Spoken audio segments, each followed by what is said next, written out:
So before we get to the location in this video, just want to give a brief synopsis on the history between Jimmy Coonan and Mickey Spillane. When Jimmy Coonan was 18 years old, Mickey Spillane kidnapped his father, John Coonan, who was an accountant working out of West 50th Street in Manhattan. During the kidnapping of John Coonan, Mickey Spillane abused, pistol whipped, and embarrassed John Coonan in an attempt to extort the family for ransom. This brought much shame to the Coonan family and would be a burden that Jimmy Coonan would wear on his shoulders for many years to come afterwards. Shortly after, in that year of 1966, Jimmy Coonan managed to get his hands on a machine gun. From a Hell's Kitchen rooftop, he shot down on Mickey Spillane and his crew. Everyone would survive, and nobody was even hit with a bullet. But this would cement Jimmy's reputation as somebody not to be messed with in the Hell's Kitchen neighborhood on the west side of Manhattan. That same year in 1966, Jimmy Coonan would be arrested in connection with the murder of Jerry Morales and attempted murder of Charles Candlestein. He would be sentenced to 5 to 10 years in prison for causing dangerous physical harm. He would ultimately be released in the fall of 1970. Upon his release in 1970, he would go back to his gangster ways, with the hopes of one day taking over the west side of Manhattan and be ridding the world of Mickey Spillane. He would assemble a gang which would go on to be known as the Westies. Guys like Mickey Featherstone and Eddie the Butcher Comiskey, who was a former Mickey Spillane loyalist. Coonan and the Westies would spend much of the mid-70s kidnapping and murdering Spillane loyalists and anyone else that got in the way of their drug trafficking, racketeering, and murder-for-hire operations. The pressure was on for Mickey Spillane, and in 1976, NYC Crime family boss, Fat Tony Salerno, Something to say, Tony? Thank you. would hire Irish-American hitman Joseph Mad Dog Sullivan to take out a couple of Spillane's top guys. The Genoveses wanted a piece of the Javits Center that was being constructed on the west side of Manhattan. He wouldn't budge.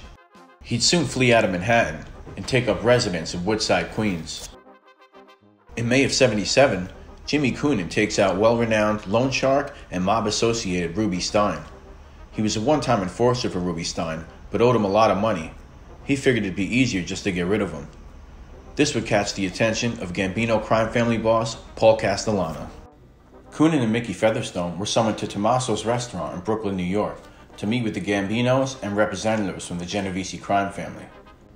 Coonan claimed to know nothing about Ruby Stein's death, and Castellano expressed concern that they were running around acting reckless, killing like a bunch of wild cowboys. He said, "You're gonna work with us now, and you're only gonna kill when we say it's okay to kill. Keep in touch with Roy DeMeo in Brooklyn."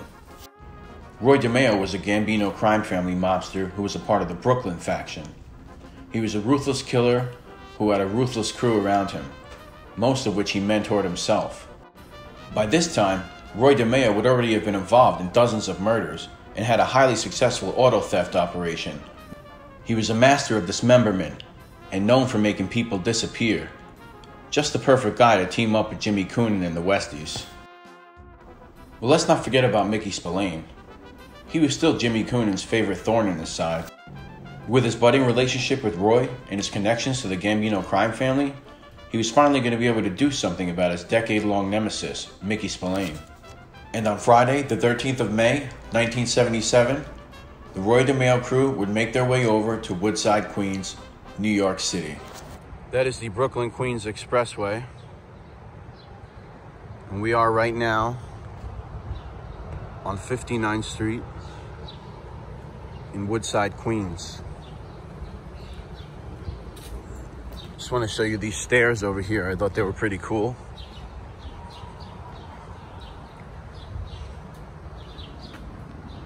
Good for the workout. Good for the Joker. But more importantly, on this block, we are approaching 47-50 59th Street. We're on Friday the 13th of May, 1977. Mickey Spillane was shot dead by Danny Grillo and Roy DeMeo. right here.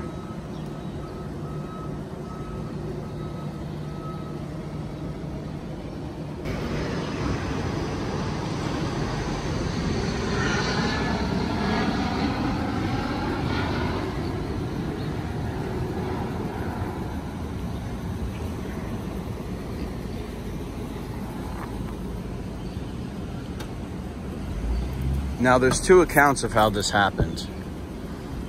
If you read Murder Machine, it says that Danny Grillo and Roy were actually inside this building. Roy hiding behind the staircase. Cadillac parked right in front. Grillo buzzes Spillane to come out. DeMeo hiding behind the staircase. Shoots him in the hallway, and it spills out into the street right here.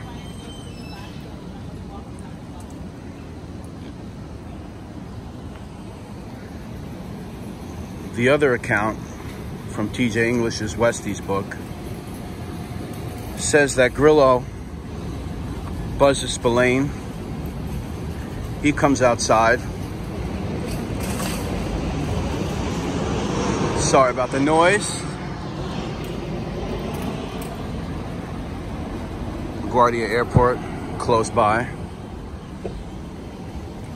But as I was saying, the other account is that Spillane walks outside to, I assume, Roy's Cadillac parked right here. Peeks into the window, and the shooting occurs right here. Which account is true, I can't say. But what I could say is that this is where it happened. Now, close by, waiting in the cars, maybe down this block, possibly up that block there,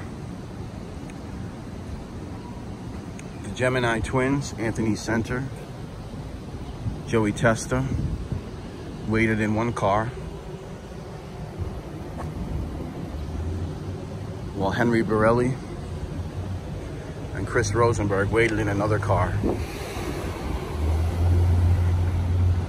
We'll get a view from across the street.